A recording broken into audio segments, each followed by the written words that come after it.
This is Bill Prater, and welcome to the Business Builders Show, where we feature super successful business builders from all over the planet.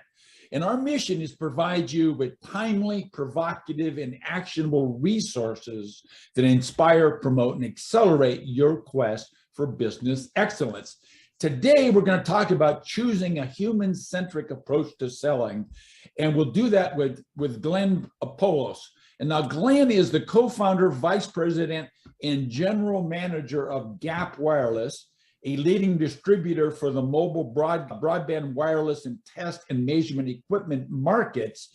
He spent thousands of hours in the field in sales, and he's worked on the phone with customers and salespeople to help create several successful companies. We'll be talking about some of those today. After entering the sales field in 1985 as a technical sales rep, he founded his first company called mmWave Technology. That was in 1991. And simultaneously, he was the president of Anritsu Electronics for 9 years. Using his extensive knowledge and experience in the industry, he lectures groups on sales strategy, consumerism, and what motivates people at the raw emotional level. Now, Glenn lives in Toronto or near Toronto in Ontario, Canada, and he enjoys hiking, skiing, and playing pickleball when the weather's decent. And you can find a lot about Glenn at glennpoulos.com. My good man, it's great to have you here, sir. Thanks, Bill. Thank you very much. Very happy to be here. So I know you're a man of many skills. So let's zero in on today, beginning of 2022. So who do you serve now, Glenn? So we primarily serve two markets. They're fairly specific, and as we get into it, you'll see that there's some markets we exited, and in order to refine our strategy over the years. First, biggest part of our business is what we call the mobile broadband wireless market. But in layman's terms, it's basically cell phone companies. So basically T-Mobile, Verizon, in Canada, Rogers Wireless, TELUS, Bell, right? And we serve these customers across North America, and we sell them basically when you look up at the towers on the highway and with all those giant antennas on them and things like that, you see your bars going up and down as you get closer to the towers and farther away. We sell all that equipment up on the tower, except for the base station, which is supplied by big companies like Ericsson and Nokia, et cetera, right? And we also supply the radios and products that go inside the stadiums. So, any kind of large venue in the US or Canada where they're broadcasting, hockey games, football games, basketball, et cetera. There's thousands of people looking for good coverage. We provide that equipment. It's called in-building wireless, and that's a really huge part of our business. Okay, so let me kind of go to my second question, and we'll flip back to the other market. So all these people have a problem that you solve. So what is that problem in that industry? So we like to say, we make wireless work, and so we're the wires behind the wireless. And so we really provide the products, the tools, the measurement capabilities for the carriers to deliver quality signal to their customers, right? The only part of it they don't really offer, again, is the base station, which is a global product. Yeah, I love that. Wires behind the wireless. That's beautiful. Yeah. Okay, so you've got another market you want to tell us about. And then the other part, it's a smaller but still significant portion, is what is called electronic test and measuring instruments. And so there's many large companies. The first company that entered that market in the 1930s was Hewlett-Packard, which became Agilent Technologies, which is now called Keysight Technologies. And they sell all kinds of measuring instruments that engineers use to do their jobs. So it could be engineering school, any kind of university with a lab. It could be a government lab, military. The FCC uses these instruments to measure electronic signals, and any kind of manufacturer, Cisco, Avaya, anyone building electronics, Honeywell, people that build electronic things have to measure the signals with electronic instruments, and we sell those instruments. No, we fantastic. We're a distributor.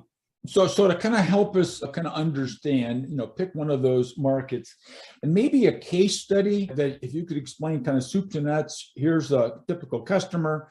Here's their problem. Here's how they find us. This is what we do. Here's the result at the end. Walk us through one of those stories. Yeah.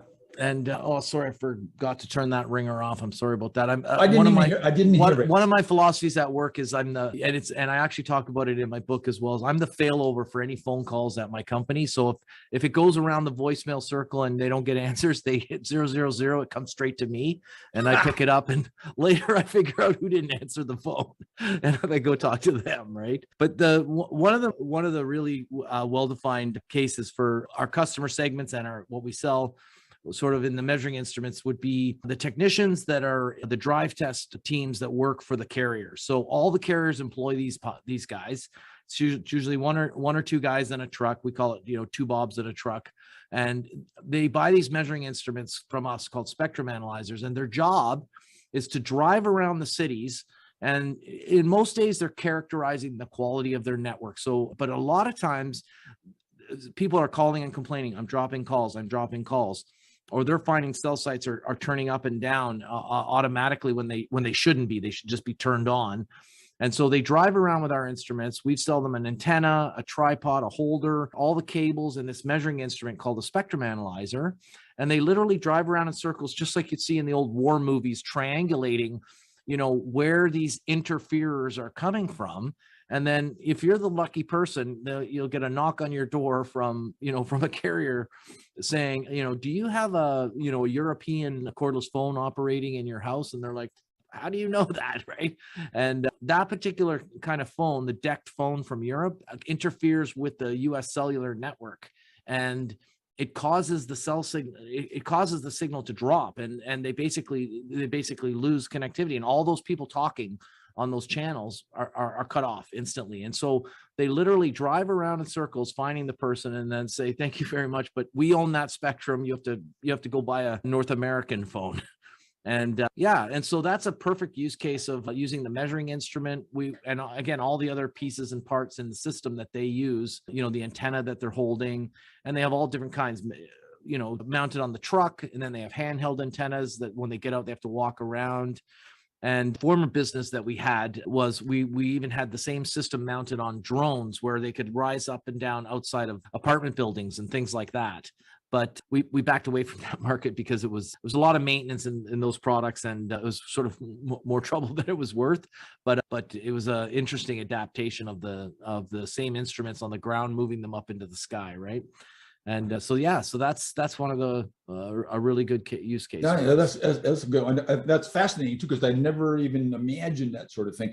I guess naively, I would think, oh, it's all kind of static. It exists. It's physical. It's going to be fine. Maybe weather. I mean, I thought, well, maybe weather, but I love that story about the little instrument and so forth.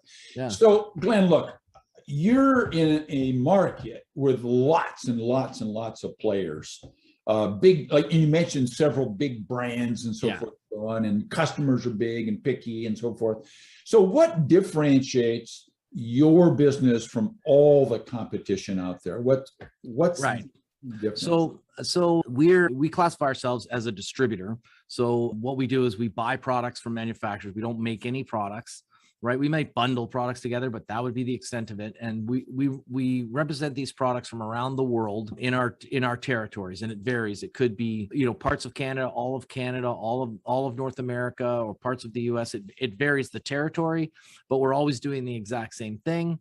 And that is we're a technical value-added representative for them. And so the difference is that there's large distributors, in North America. And I mean, to the layman, I mean, if you think of like a Costco or, a big box store, they have lots of brands and lots of products, but it's not like they don't have engineers standing on by waiting to demonstrate everything to you. And right. So what we do is we help these companies that don't have a sales force in the market to go and build demand for the products. We're not just a distributor where they say, I need this part number and this partner and this part number, what's the delivery? We're actually generating the demand for the product. So we're at the cutting edge of that.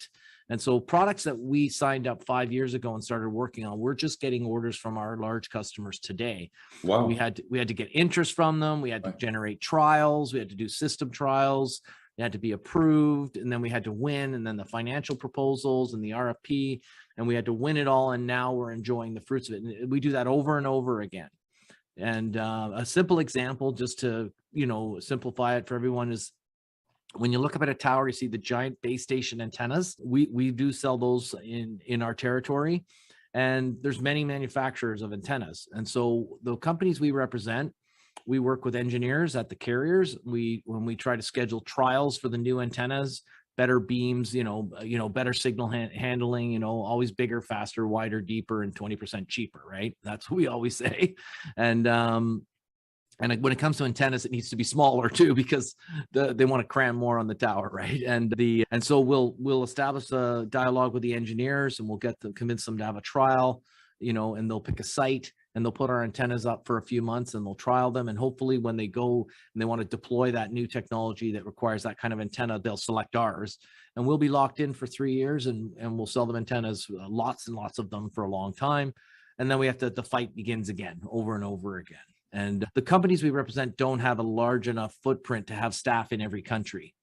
And so they hire companies like us to not only distribute the products, but also to represent them with our sales engineers that we have on staff. Yeah, beautiful story. Beautiful story.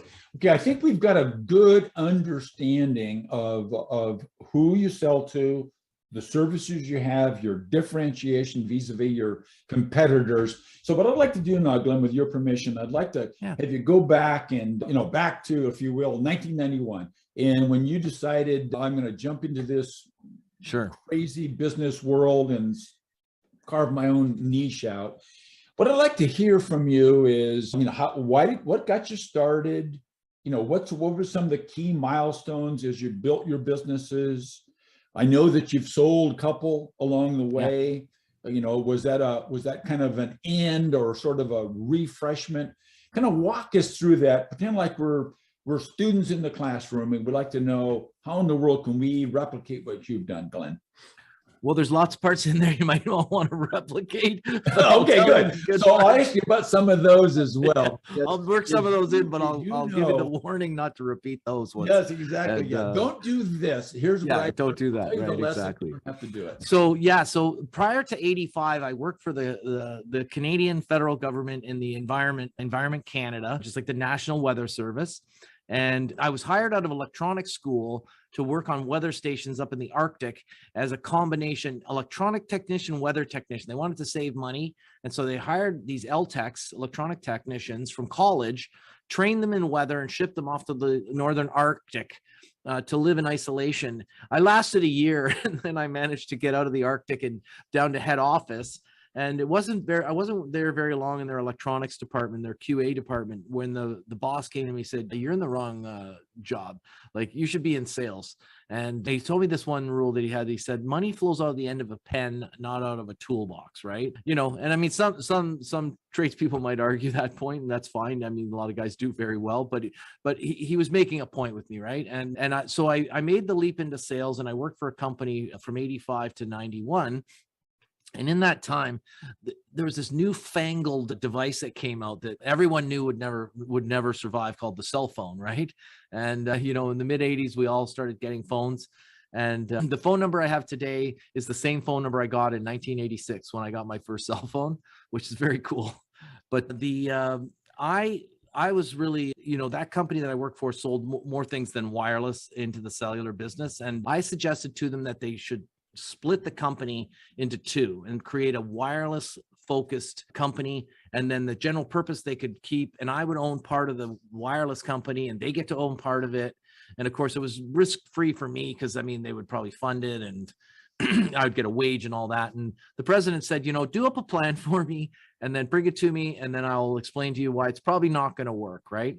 Okay. And I think he just wanted status quo, right? So I went home and I wrote my resignation, and the next day I came and I delivered my plan, which was I resigned. And he was a little shocked. And I kind of, I had taken a leap of faith. I was convinced, that the underlying technology in cellular was going to be world changing, so much so that I named my company mmWave Technologies. And if I don't want to get geeky on the audience, but I mean, only today are we really starting to broach into the mmWave frequencies, the higher frequencies with cell phone technology, which allows these crazy download speeds, and short distance, high capacity. And so, 30 years ago, a word that we're using today ubiquitously in wireless was the name of my company, right? So I could see what was coming, right? And so I worked with a couple other guys. We had a guy in Ottawa, a guy in Montreal, myself. Later, the Quebec guy, he sold off and my brother bought in. And we ran that company for 15 years. And we basically are doing the same thing that I'm doing at Gap Wireless. And so one would ask themselves why you're not doing it in the old company. So 13 and a half years in, a public company came to us. And to make a long story short, they bought our company and we all received very, very large, payout for the business. And it was, mid 8-figure sale. But we got it all in the form of shares, except for a small amount of cash each. Right. And I mean, shares in the public company. In the public company. Okay. Got it. Yeah. And I was, mid 40s, I guess, at the time. Well, the other part about starting mmWave in 1991 was I wanted to do it before I turned 30. That was like this goal. And I did it when I was 29 and a half. So I was quite happy about that. But some years later, so the public company bought us and we were really good salespeople and we ran a really good business and it was super profitable. And that's where our savvy ended. And these public market guys came in and chewed us up and spit us out like, nobody's business. I mean, it's embarrassing to even tell the story. They're like, how could you be so foolish? And so these are the parts you don't want to repeat. So make sure you get way more cash up front than shares, right? And so when we sold, I mean, I was a multi-millionaire, but because I wasn't able to spend it, I was an insider. I could only sell 1% every 90 days. I didn't feel like a multi-millionaire. I just felt like the same guy doing the same thing, except the new owners had drained our line of credit, stretching all of our vendors. And in 18 months, they bankrupted our division, our company, not the public company, and the shares had gone from $1 to like 0.4 of a cent.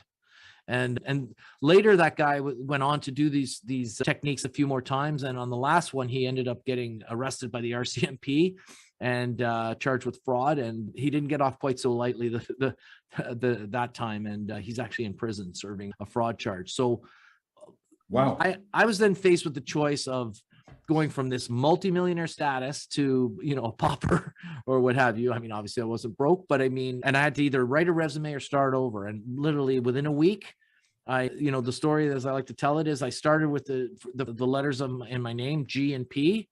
And then I went out and I bought a vowel and the first one was A. So I took G and P, put an A in the middle, got Gap Wireless. Okay, we're in business. And I approached one of my employees from Quebec, and we approached one of our vendors, and we got together and we created Gap Wireless, and we erased all of the bad mistakes we had learned in the old company, and we did it exactly the way we wanted over the years. And on February 4th of this year, we were acquired by U.S. private equity. It was a very healthy exit for us, and they've retained us for a number of years to stay on and run the business and help grow their. And this time, cash instead of stock, because they didn't have any stock. Okay, perfect. No stock. Yeah, I love the story, awesome. Glenn. Yeah, so and so I'll be doing the same thing for quite some time. And in the middle of all that, I starting in COVID, March of 2020 is when I wrote the book, which was sort of published right around the same week. So why don't you week. grab the book and bring it up so we can all see the book there. Okay. Yeah.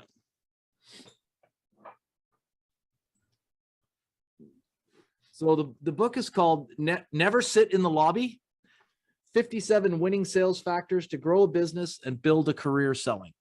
And so these are all the rules I wrote down. So back to the book for a second. Yep. Back at up. We're going to have a prop. So that's available in bookstores. Amazon, Barnes and Noble.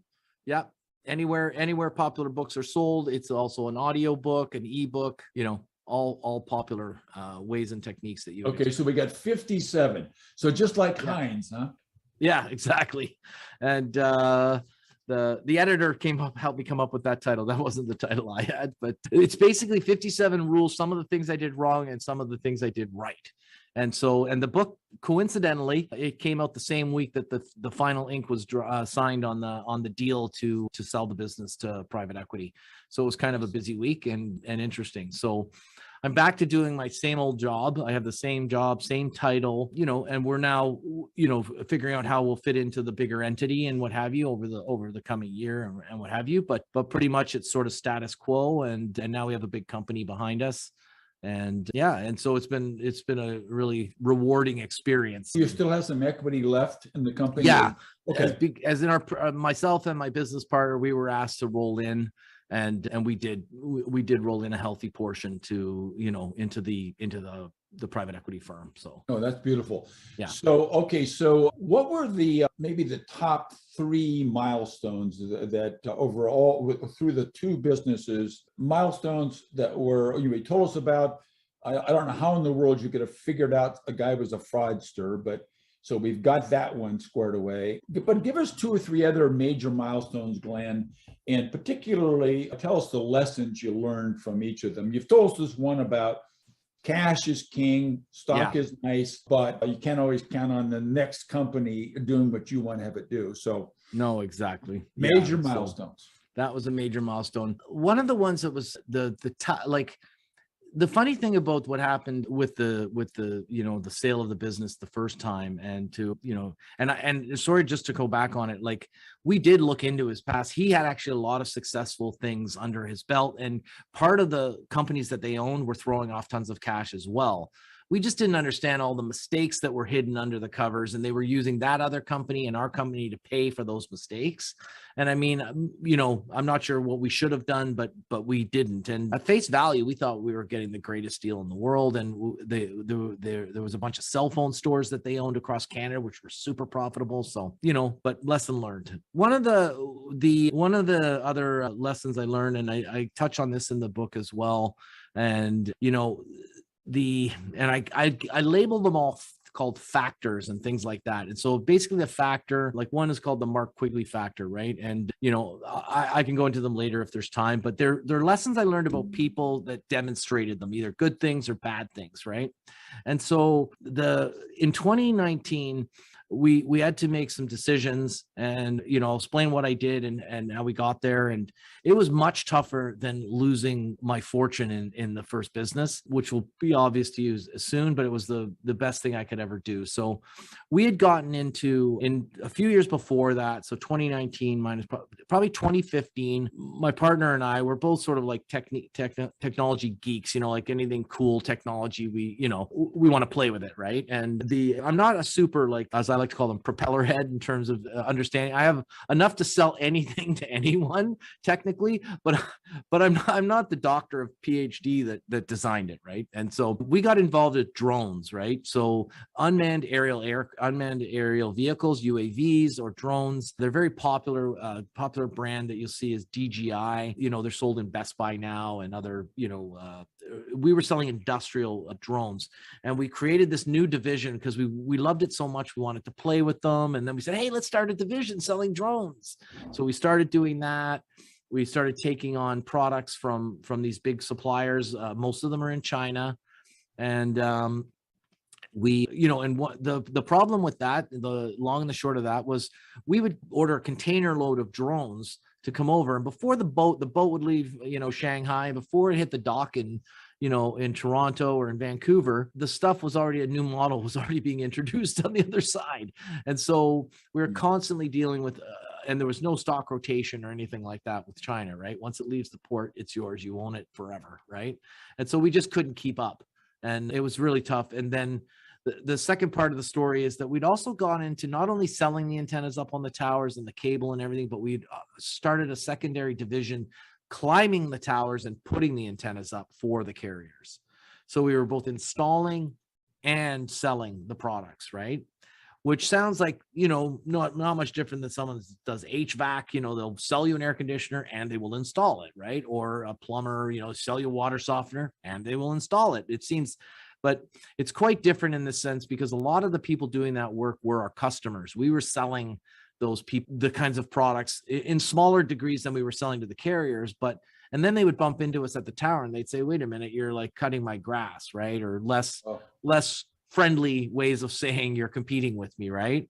You're mowing my grass, you're cutting my grass, whatever. That's one of the ways. But basically, I'm buying antennas from you, and then I'm going across the road and you're competing with me to install the antennas, at one of the carriers, right? And so they would want to know. So we realized we'd made a bit of a mistake.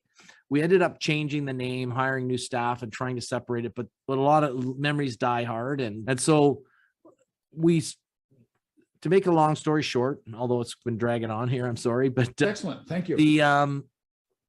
We were losing money with the drone division, and we were losing money with the service division significantly. And in 2019, it all came together like a snowball that had rolled down a hill, and it was a significant amount of money. So much so that it kind of put a damper on a private equity investment that had come right in the middle of it all. And they wanted to give a 3-year history, you know, the 3 times average EBITDA multiplier, the whole 9 yards. And of course, 2019 was just decimating the whole thing, right? And we thought, oh, we have to climb our way out of this.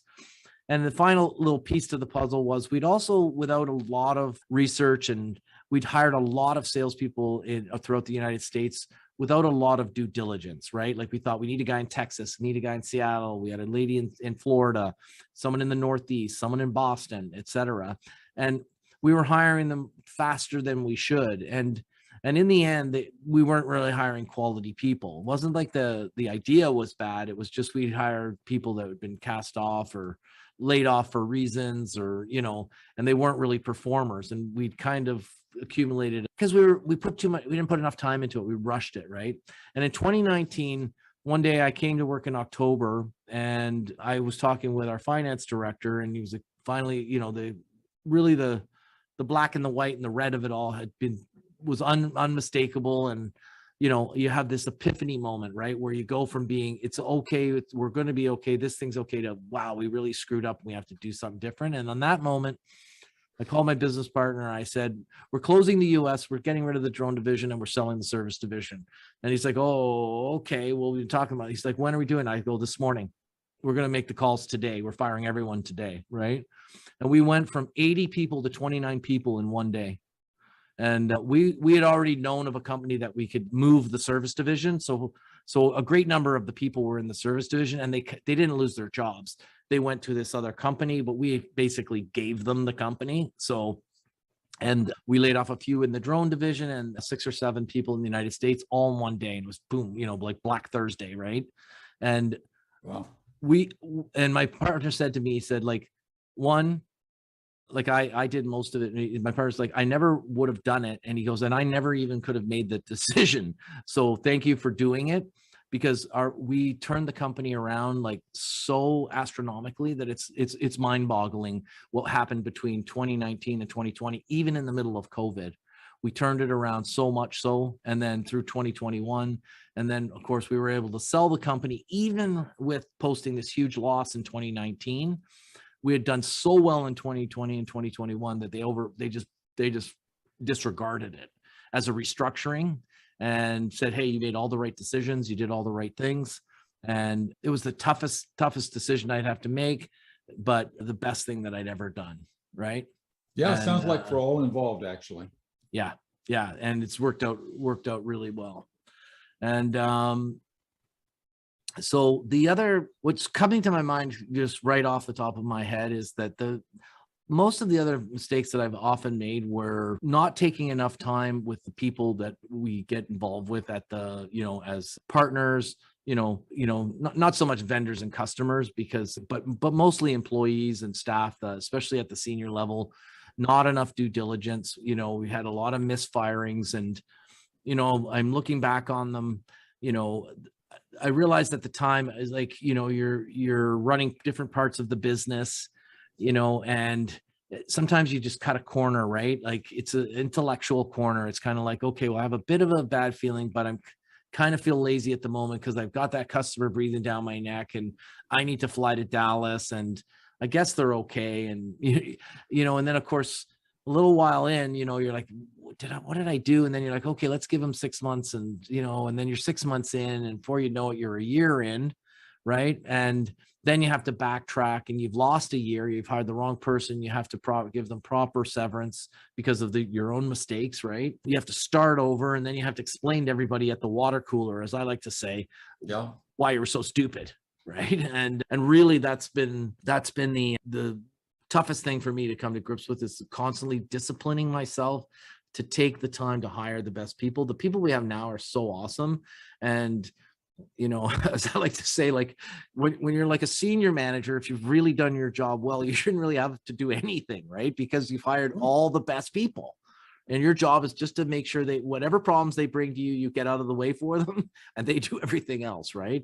And so we have some really good people, right? And then just a little bonus mistake that I made, which is kind of not really business related, but I would be remiss in not sharing it, is that, you know, it's been pretty successful run despite the hiccup in 2019. We've had a really good profitable run throughout 2007 to our 15th anniversary last February. And the one thing that I also neglected was my my health, right? And I didn't eat right. You know, I actually don't have any trouble sleeping, but basically not eating right, right? And I don't drink or anything like that. So my problems are typically related to food and food intake. But I realized over the years how much of a toll it's taken on me and my stamina and business. And, you know, if some people ask me if you could do it all over again, what would you do? And I'd say, yeah, I wouldn't have gotten fat, right? And and I'm battling right now to get back down to a more manageable weight. I'm not super overweight at the moment, but my doctor would say I am. But it's been a struggle, and it's been through, again, where you don't put all the right pieces together. You know, you ignore some things, right? So you have massively stressful days, and then you allow yourself to go home and overeat as your compensation for it. So I'd always counsel everyone to make sure you put your health first and all aspects of it, right? And thank you very much for sharing that. So Glenn, what's holding you back now? What's your challenge for 2022? So right now, the challenges, they're pretty easy to identify. So the most glaring one is the global supply chain upset due to COVID and COVID related situations. So it stretches all the way from copper, steel, nickel pricing. You know, that's causing price impacts of an unprecedented nature. We have contracts with 3 years with wireless carriers that say, like, this is my price for 3 years, or you're paying to get it to me. Sucks being you if the price changes, you know. And over the years, we've had to live with that day in and day out. We're now going to these customers and saying, I'm sorry, but the price of copper is this, the price of nickel, this, that, the freight, and they're without any questions changing their prices because they have 80 other suppliers standing in the lobby, right? Because my book, Never Sit in the Lobby, everyone's standing, waiting their turn.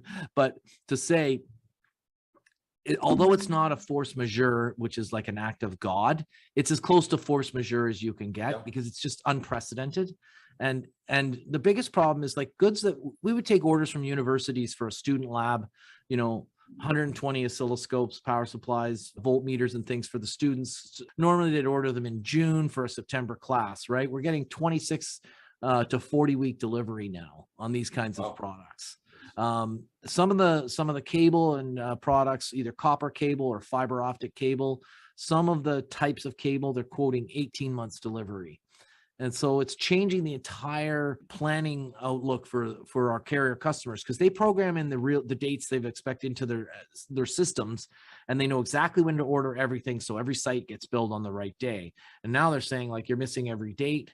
And so the supply chain it's a huge problem. Both the price is changing, unscheduled price changes, and incredible delays with the transportation. Containers out of the Far East, air freight has gone through the, you know, some people know, like, based on today, you know, we're in April when we're doing the recording, Shanghai is closed because of COVID. All of our stuff is stuck at the dock, and a lot of our products are built in Asia, and it all comes by boat, and it's just literally stuck there.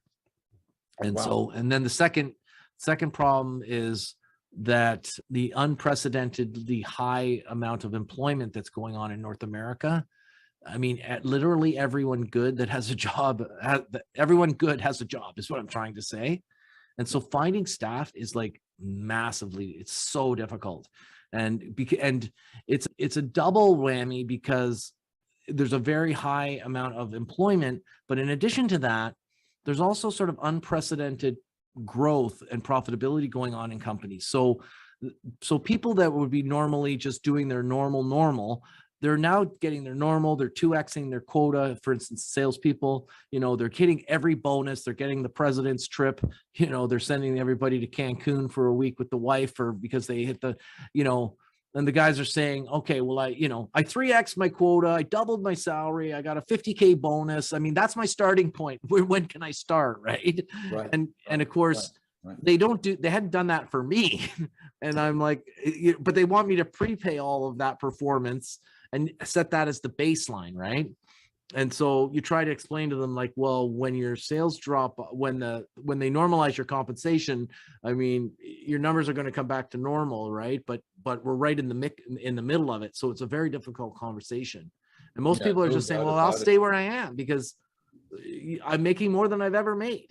And so, yeah. And so those are the two biggest things that I'm struggling with right now, because we are growing. So we need good people, but we're really struggling to find them. Yeah, well, thanks for sharing that as well. So tell us, Glenn, how would our listeners get a hold of you? Listeners being potential customers, potential employees, vendors, how would all those various stakeholders get a hold of you? So at my work, I'm on LinkedIn and everything. My name is Glenn Poulos, and my email is glenn.poulos@gapwireless.com. And that's my work email. And I have a website for my book and the publishing of my book and what have you. And that website, www.glennpoulos.com. And there's a contact me link on there. And so depending upon which reason they're reaching out, either one of those will work. Okay, beautiful. So I've asked you several questions. Specifically, I asked you 7, as I remember. But so I may have not asked you a question, though, that you were kind of waiting for. And so if so, what's that unasked question and the answer to that, Glenn? I'm trying to think of crack a joke. And what is the unanswered question? But well, I guess it would be, why'd you write a book? What's in the book that would make it any difference? Like, why should anyone even buy your book? Like, there's so many sales books out there, well defined, right? And so taking it from a more selfish, personal point of view, those are the questions I'd probably want you to be asking me. And so the answer to that would be, so why did I write a book? Because I started writing down the rules back in the 80s in a book. I still have the same book that I started writing them down in, and I started naming them after people. And as situation arose throughout the years, I would recite the rule, don't do this for this reason, do this for that reason, or whatever. And then, a few related companies reached out to me and said, oh, we heard you telling some of your stories. Can you come and speak to our sales team? So, did some public speaking, and eventually people would say, oh, you should write a book. And of course, all those years back, I actually gave it a shot, but I didn't really get very far in. And then when COVID came along, I was kind of having an existential crisis of, varying degrees, as we all were, kind of stuck at home at nights and on weekends and stuff. And I thought, like, this would be a great thing after the next, to have a book and, maybe be able to travel a bit and speak about it and what have you, and share these rules once and for all. So I buckled down in March of 2020 and started writing. And I decided that I was going to write only on the week, Saturday and Sunday, and I'd write 2,000 words, per weekend. And I was able to stick to that. And as I like to say, I got to 75,000 words and figured that was enough. And then when the editor got through with it and removed the F word, removed my swearing, I was back at 71,000 words, but I still had enough to make a book, right? And they're like, you get 3 F words in the book and that's it, maximum, right? And I'm like, okay, fine, I'll clean it up for public consumption, right? And so, yeah, so that was why I'd written, because people were sort of goading me on, and it became a kind of a, can I do it? Will I do it? Should I do it? And so I decided that I would finally do it. And, why would they read it? So the one difference is that, I'm kind of a worker bee, just like everybody else, right? Like, I literally get up every day and I come to work at Gap Wireless, right? And I always have for 15 years. And throughout COVID, we were an essential service, right? We had letters from all of our big customers saying you can't close. And so I had to send all my staff home, but we had some warehouse guys here, myself, and then one admin per day would, on a rotating schedule, would come into the office and be myself, one admin person, and then some warehouse people, right? And everybody else was remoted, just like everyone else, right? And they're like, well, why'd you need the one other admin? And the joke was always like, well, what if I fell and couldn't get up, right? I need someone there to find me.